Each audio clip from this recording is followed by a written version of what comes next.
তাহলে এর আগে অবধি আমরা ওই আলোচনাটা করে নিয়েছি সাইন থিটা এটা, কস থিটা, ট্যান থিটা। এবার করব কোসেক, সাইনের অপোজিটকে কোসেক থিটা, ঠিক উল্টে যাবে। এখানে অতিভুজ হলো, এটা হলো লম্ব। তারপরে হবে সেক থিটা, এসি থিটা, এটা হচ্ছে অতিভুজ বাই ভূমি, বেস মানে ভূমি। আচ্ছা, আর এটা হয়ে যাচ্ছে আমার ট্যানের অপোজিট হচ্ছে কট থিটা, মানে এটা হচ্ছে ভূমি বাই লম্ব। ঠিক আছে, এই পর্যন্ত বোঝা গেছে আমাদের।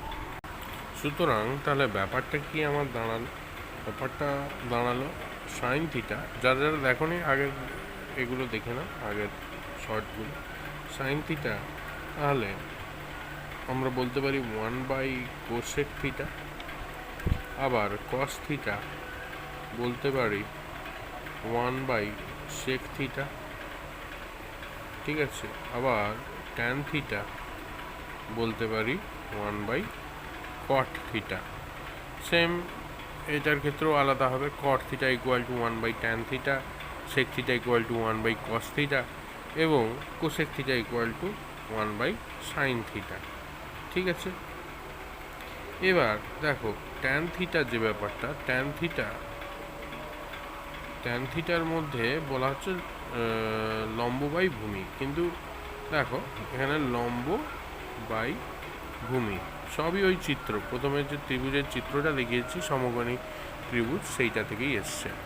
তো ট্যান থিটার ক্ষেত্রে দেখো লম্ব বাই ভূমি, এবার দুটোর ক্ষেত্রেই অতিভুজ দিয়ে ভাগ করে দাও। দেখো লম্ব বাই অতিভুজ,